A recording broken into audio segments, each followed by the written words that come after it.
Welcome to Studium Generale of the TU Delft and the Decolonisation lecture series.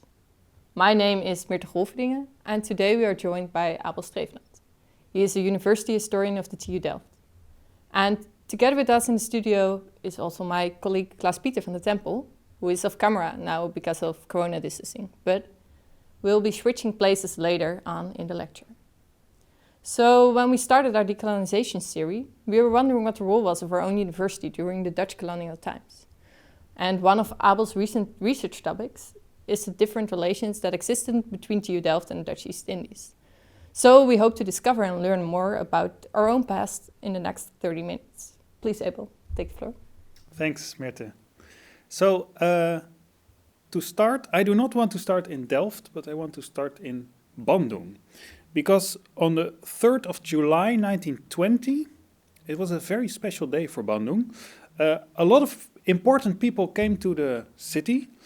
For example, the Dutch Governor General of the Dutch East Indies, Johan Paul Graaf van Limburg-Stirum, a very long name. He came from Batavia to formally open a new school. It was the school, the Technical College in Bandung. The TU Delft was then also a technical college, so this was the second technical college of the Netherlands, the Netherlands in large, one could say. And it was a day full of pomp and circumstance. A lot of important people came there. Apparently, everybody in Bandung had the day off to celebrate the opening of this school.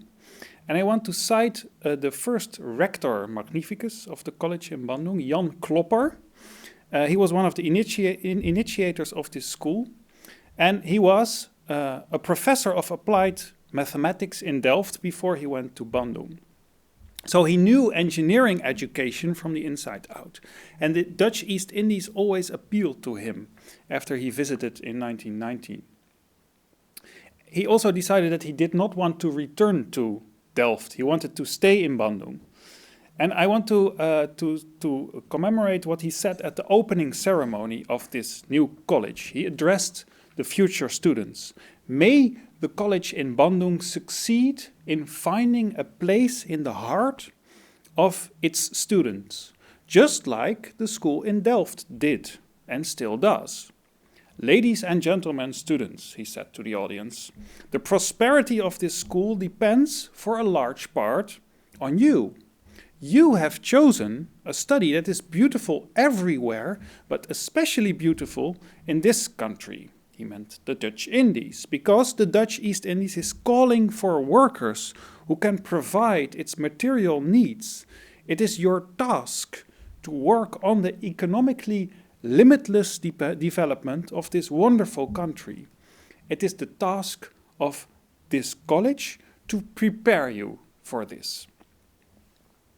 So it was a very special day for a very special institute. It was the second technical college, I already said that, the tweede technische hogeschool of the Netherlands. And it was the first institute of higher technical learning in the Dutch East Indies. So why is this such an important moment? Well, because it was the first time in history that engineers that came from the Dutch colony were not trained in Delft, but in the colony itself. Their knowledge and understanding of Indonesia, or what is now called Indonesia, so its vegetations, things about the land, about the culture, was much different than for the engineers that came from Delft in the previous period. So today I want to delve a little bit deeper into the long relationship that existed between the predecessors of the TU Delft and the colony of Indonesia, so the Dutch East Indies. And there are a few questions that I want to address, some a bit longer than others. So what happened actually before this opening of this technical college in Bandung? Why was it erected over there? And how, this is a different question, how were engineers in Delft prepared for a possible career in the Dutch East Indies? What was the relationship between Delft and the colony? And to answer some of these questions, we will have to go back to the start of the Delft University of Technology, that is 1842, when the Royal Academy, that's the first predecessor of the TU Delft, was founded. So the Royal Academy, that existed for 22 years, from 1842 until 1864, was a small-scale school. A bit elitist, one could say, only for rich kids that wanted to become an engineer. And it was the first non-military technical college of the Netherlands. At the start of this school, a deal was made that it would also house training specific for civil servants that would later travel to the Dutch East Indies. These civil servants learned, for example, local languages and how the tax system of the Dutch East Indies worked. This curriculum was specifically organized for the students that would later be civil servants in the colony. So there was a gap between the students following this education and the students who wanted to become an engineer. This is one of the reasons that when the Dutch educational system was reformed in 1864 by the famous statesman Thorbecke, this training course for civil servants did not return to this school. The Royal Academy was closed and was replaced by the Delft Polytechnic, which is seen as the second predecessor of the TU Delft. Delft Polytechnic did not offer an education for civil servants for the Dutch East Indies, which was moved to the Indische Instelling, a municipal institute that existed until 1900 and functioned independently of the Delft Polytechnic. So, in this sense, you could say that the city of Delft was, as in this time, an important center for knowledge of the Dutch East Indies. Nonetheless, Delft Polytechnic and its successor, the Delft Technical College, which was founded in 1905, did not pay much attention to the Dutch East Indies in the curriculum.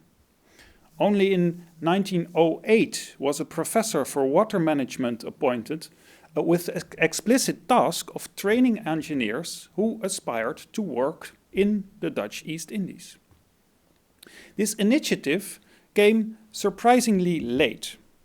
For example, since 1874, which is 30 years earlier, the Department of Public Works in the East Indies had set a diploma from Delft as a requirement for working there.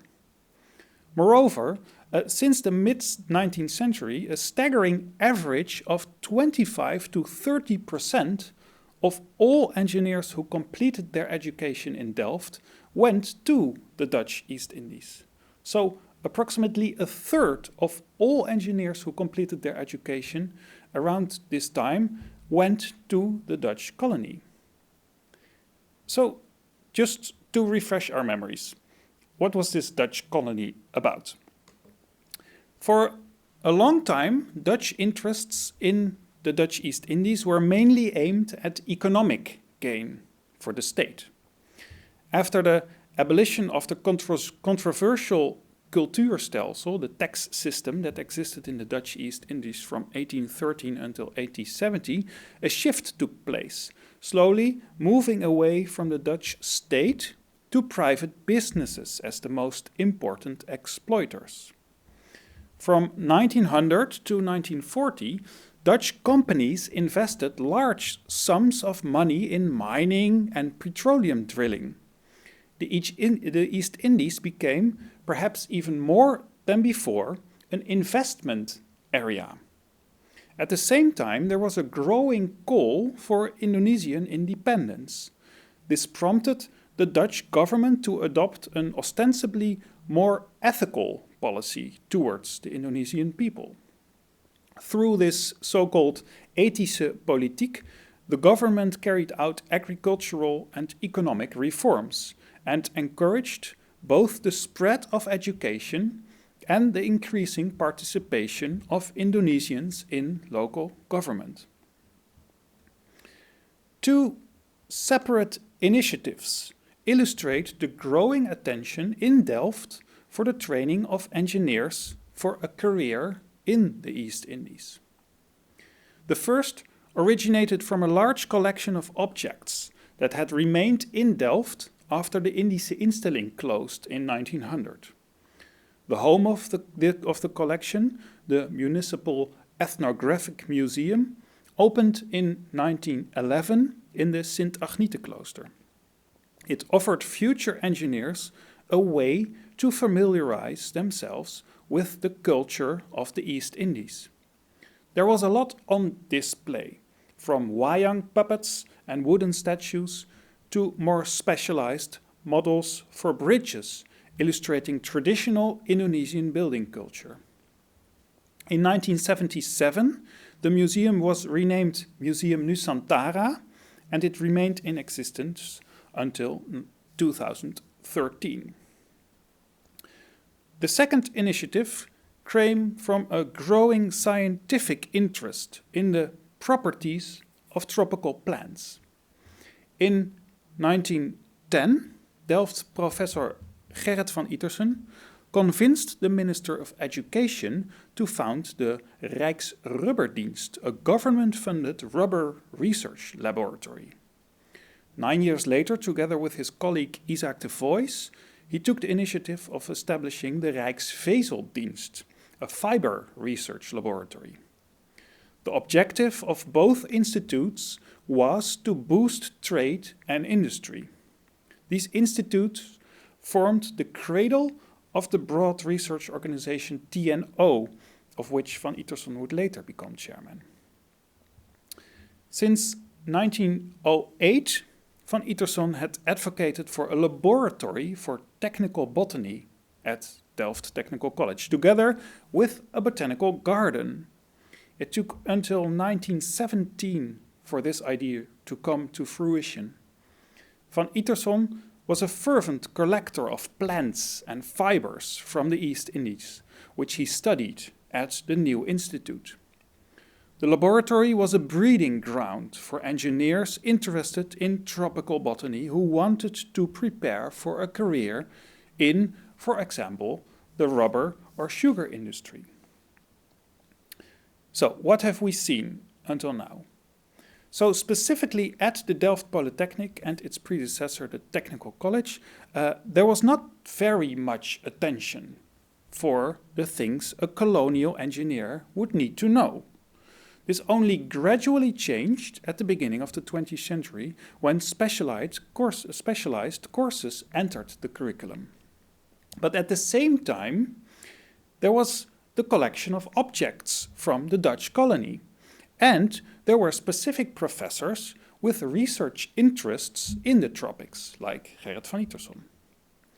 So, who were all these engineers that finished their education in Delft and then left for the Dutch Indies? So, recent historical research on the role of engineers in the Dutch Indies argues that they saw themselves as missionaries of modernity. The engineers believed that they were the ones that could bring the colony into modernity. They were quite arrogant of their knowledge and skills, and in some sense they were technocrats who believed that the policy making in the Dutch colony should be done by scientists and engineers. This can be linked to the concept of the engineer in general, which was new for that time. Often they called themselves technologists. They were not anymore only a builder or a tinkerer, but they had become men of science, of reason, thinkers in the abstract. And they had seen that in the last few decades of the 19th century, the Dutch society at home had been drastically reshaped by new technologies, like the steam engines, the telegraph, sanitation, railways. These technologies were considered products of a superior Western rationality and scientific mindset, and thus became the hallmarks of civilization. And the absence of this mindset in the colony implied that it was uncivilized. The engineers, together with the colonial policymakers, saw it as their mission to bring the colony into modernity by means of new technologies. Scientific and technological norms should, according to them, be disseminated in the colony in order to advance the society, in other words, to create civilization. Of course, this was not something that was specific to the Netherlands and its colonies. Similar things can be seen in the UK, in France, and even in the United States, who had acquired the Philippines as a colony after the Spanish-American War in 1898.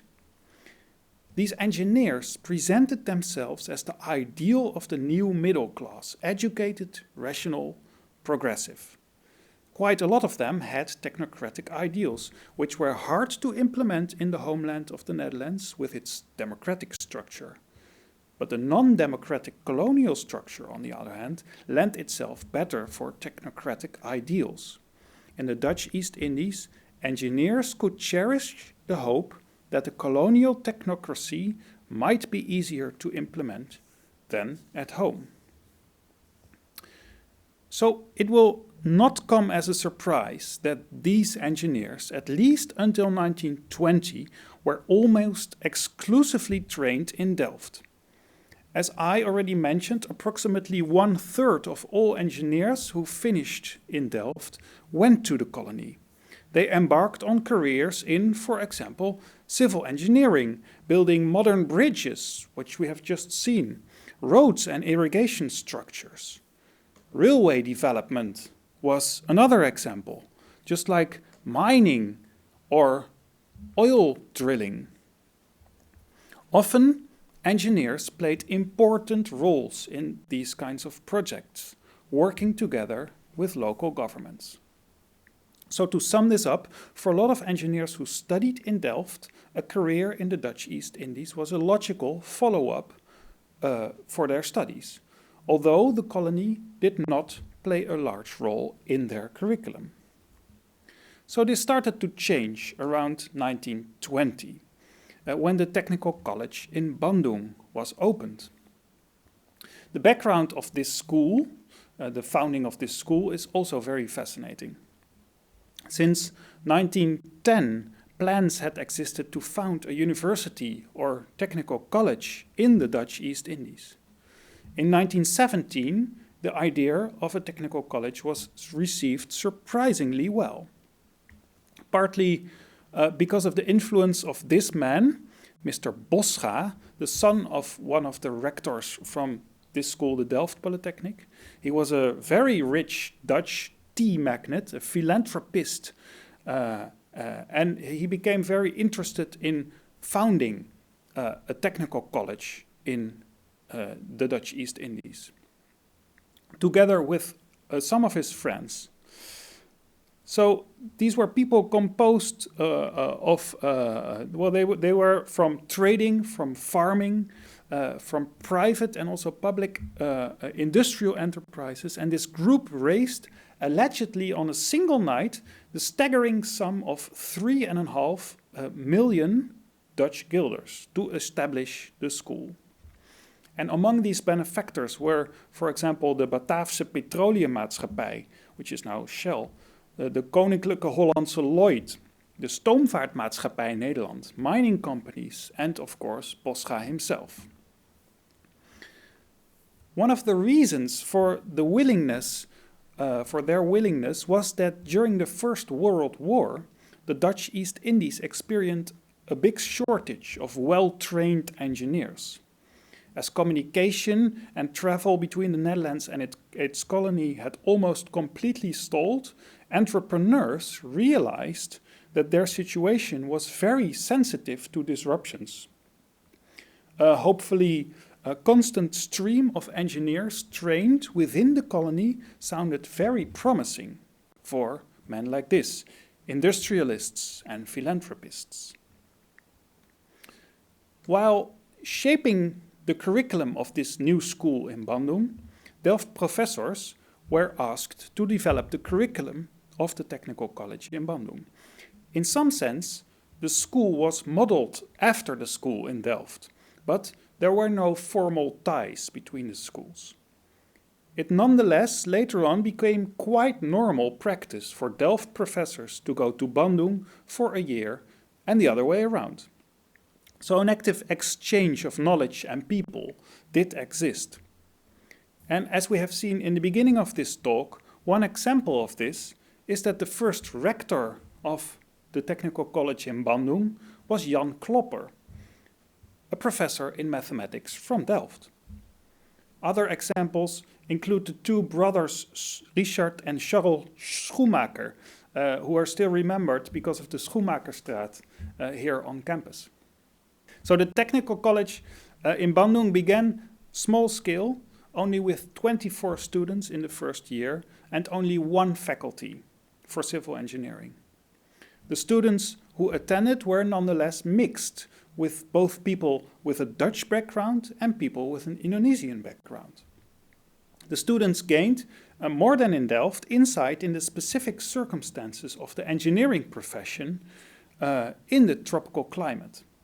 They learned, for example, about water management on Java, about road and railway construction, but also about the Dutch East Indies colonial system and how it functions. One of the most famous alumni of the first years of the Technical College was Sukarno, who later became the first president of the Republic of Indonesia. The Technical College in Bandung steadily grew out to be one of the most important institutes of higher learning in Indonesia. Today it has 12 faculties and more than 26,000 students. So, to conclude this lecture, I have broadly tried to show today what the relationship between the TU Delft and the Dutch East Indies was, from its founding in 1842 until it started to shift in the 1920s because of the opening of the Technical College in Bandung. Engineers, often with a degree from Delft, played important roles within the colonial system, as they were experts on both the implementation of infrastructures, think of roads and railways and radio and telegraph communications, and because they were experts on optimizing colonial endeavors like rubber extraction, water management for crops like sugar plantation and mining, to name a few. One of the conclusions that, in my opinion, can be drawn from this is that engineers always function within a specific political and societal framework. And this is, of course, still the case and is something that should not be forgotten nowadays. This is also the reason that in the library of TU Delft, we made a small exhibition about this topic, specifically about irrigation knowledge and about colonial architecture. It is still possible to visit the library of the TU Delft, but the possibilities are complicated because of Corona, so be careful to plan your visit in advance. It will stay there till May 2021, and afterwards we're planning on putting it online, this site, on heritage.tudelft.nl. So, thanks for the attention. Thank you very much, Abel, for your story. I think it was really interesting to learn what was the position of the engineers at the 19th century and why they came to the Dutch East Indies. And also thanks to the Eiffel Museum for the movie material that they provided. And I think I want to ask you a question because you really, about the students that went there and the Bandung University, because you really told about that the students also wanted to go there to be to bring modernity to the Dutch East Indies and to show, be technocratic. And in that way, it was a really colonial relationship. Like we as the motherland, the Netherlands, we go there and we bring their modernity. But that changed, as you told, a bit by starting the university in Bandung, as I understand correctly. But is that then maybe a part of decolonization, as we call a lecture here, but also maybe a part of making the Dutch East Indies more independent? Or is that too hard to say because it was still a lot of Dutch people that were involved in starting the university? So the history of the colonial system is is divided basically into three parts, which I briefly went upon. So you first had the Cultuurstijl, so then there was a liberal period, and then you had the ethnical period. And the ethnical period was a time when there were a lot of voices about independence of Indonesia. Basically, were most of them coming from Indonesia itself. Nonetheless, the colonial government was a Dutch government. It was not a democratic society as the Netherlands was, or as we know it today. But the idea was that if more freedom would be given to people from Indonesia, and if, for example, there would be more education, those kind of things, that it would also profit the colony. So there are two things going on here. There was a call for more independence, and there was the idea that if you would teach people from Indonesia more, that they would also benefit the colonial system in some sense more. More economically then. Yes, yeah. And of course, a lot of the money that was gained in the colony went back to the Netherlands, still also in that period. Yeah. So it took till the Second World War for it to really change. Yeah. Yeah, and then can you say that, I think you briefly said something, but that the first people that started university also had an ethical, that they did it because of the ethical purpose to teach people, or because of the investments of all this company? Was it more economically, or is it hard to say? It is hard to say. It's a bit of both, I think. So the people who invested in this school were clearly people who had a reason to invest in a school like this. So they were people who needed engineers to help their endeavors further. But at the same time, they also were people with a conscience, of course, who wanted to bring education to a country where education was scarce, which is, of course, again the very Western way of thinking. But I think it's a mixture of both in this sense. Yeah. And maybe as a last question before I give the floor to Klaas-Pieter, do you think that the University of Bandung has contributed to more independency in the Dutch East Indies, or is that too much to say about a university? That is much to say about university. I would also recommend you just to ask them this question, because I mean I cannot really answer that question. So one of the things that of course is very striking is that Sukarno studied there for 4 years. So he was not in the first cohort of people studying there, but he was in the second year he started, and then 4 years later he finished his studies.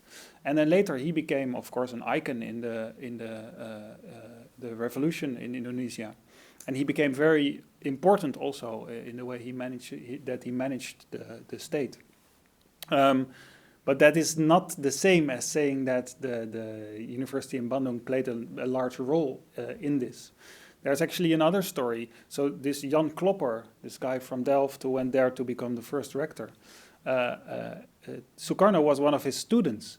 And Sukarno was already very politically active from when he was a student.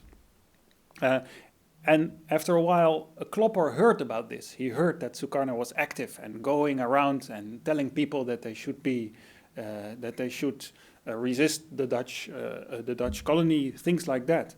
So Klopper asked Sukarno to come to him, and he said to him, "Please stop doing these political things, because it is not the same as being an engineer. You should choose. You should choose if you want to be an engineer or if you want to be a politician." And then Sukarno said, "Well, I choose to be an engineer." Then he became an engineer, but later he became a politician. But it shows that the school was of course quite Dutch in a sense, and that they wanted to train engineers just as engineers. They didn't want to train engineers to become very critical thinkers in this sense. But I would recommend you to ask the people in Indonesia how they think about this. Yeah, indeed. Okay, thank you very much. Then I will give the floor to Klaas-Pieter, who will ask you some more questions.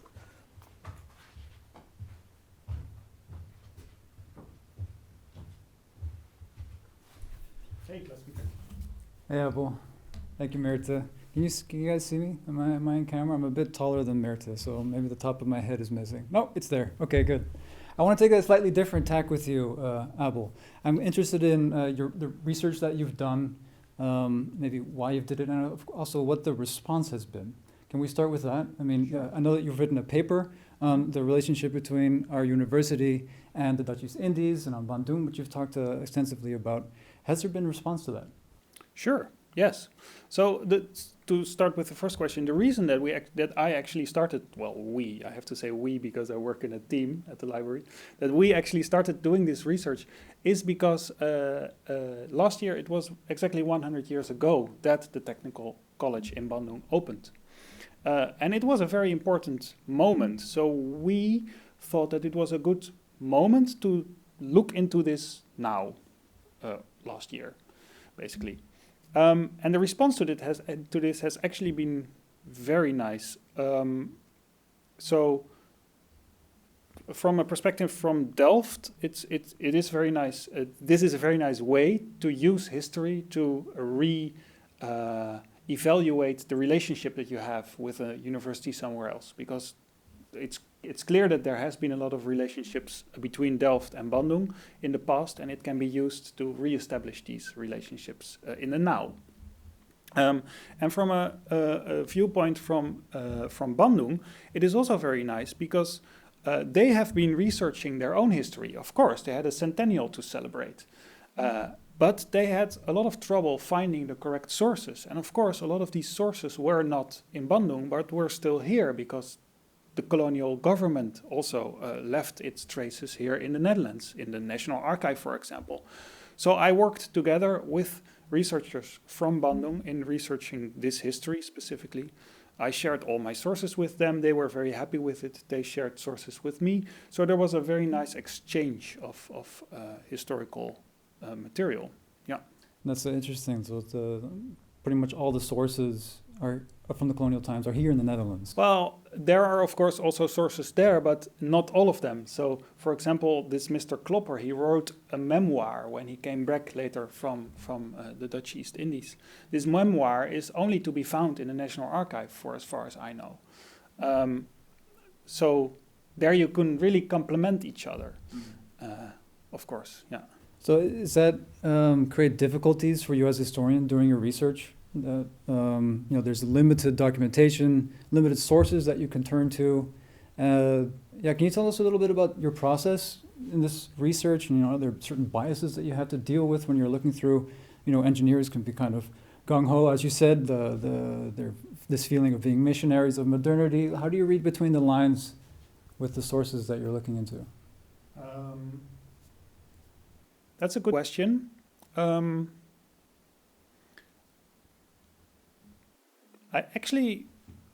There are not so much biases that I had to deal with. I had the feeling. So of course, this is not a topic like where you have a collection with works of art that come from a colony and perhaps need to be given back. This is not about roofkunst. This is just about knowledge and the spread of knowledge, and also the way knowledge spreading works. So this is. And of course, a colonial structure works differently than when it's just at home or at the university when you have a structure like the TU Delft on its own. But there are not so much biases. So sometimes you would hear, which is actually kind of funny, that people in Delft think that the technical college in Bandung was actually a dépendance, like a second part of the Delft college, which it was not. So those kind of myths, I had to rebuke them a little bit. I had to, But for the rest, there was not so much to deal with, I have to say. What about in the broader context? Because also, if you look at the series that we're doing, Decolonization of Knowledge, in society there is quite a polarized debate on colonial past, slavery. Both of which the Netherlands were involved with, not necessarily the TU Delft.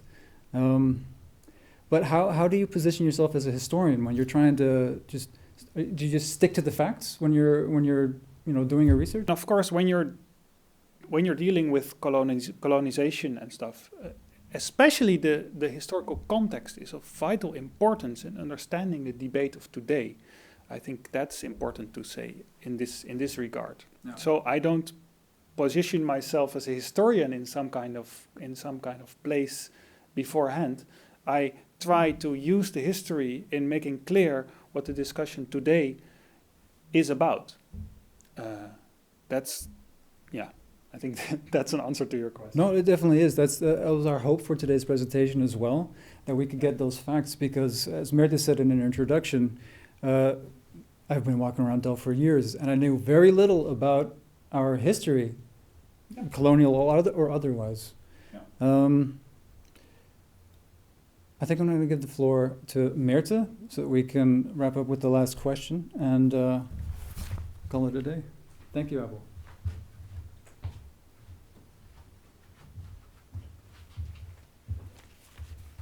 Yeah, so maybe as a last question for you and for your work also as a historian in Delft, you looked at Bandung and at that specific point in time, as it also was 100 years ago.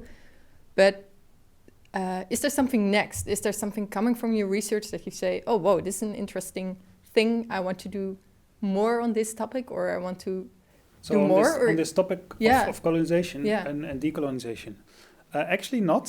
So this project, I actually hoped, or I hope to finish it. So we made an exhibition about that. The exhibition, we actually planned a larger exhibition, but it couldn't go on because of the COVID crisis. So we had to scale it down a bit. And for me, this is very valuable knowledge. And now I will look at other interesting historical things from the university. For example, I already for a long time want to look at the history of the nuclear reactor here in Delft, which is also, of course, an interesting and one could say explosive topic. And I think it's very interesting to see what the history of this reactor was and how it reflects into the now, and actually have a bit of the same approach, but on a very different topic. And there are, of course, a lot of more ideas that I have. But for this specific topic about the relationship between the Dutch East Indies, I think for now it has been enough. And maybe later there's a new opening for it. Okay, thanks. Thank you very much for your story. Thank you for watching also this lecture. I hope you learned a bit about our history, and you can see more of this decolonization series on our website and on social media. And I hope to see you at our next lecture.